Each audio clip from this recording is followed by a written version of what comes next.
The Mountain Max 800 returns for 2024 in an attention-getting Team Yamaha blue and 3 different packages, plus the Venom Mountain, Yamaha's 400 series mountain machine.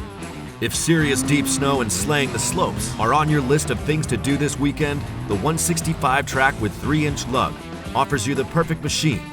With its large footprint, you'll be floating along with ease.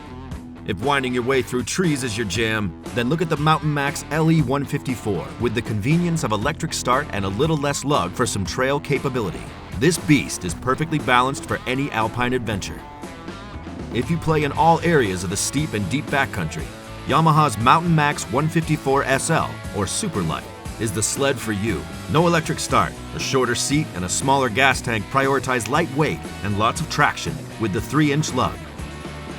All Mountain Max models come with the Fox QS3 front center and rear lockout shocks, potent 794cc 2-stroke engine, and single beam rear skid. The Venom Mountain offers new riders a chance to enjoy the altitude. The compact 397cc 2-stroke engine makes it a little easier to head up to the peaks for the first time. When you want to be surrounded by powder and looking over the rest of the world, look no further than the Mountain Series.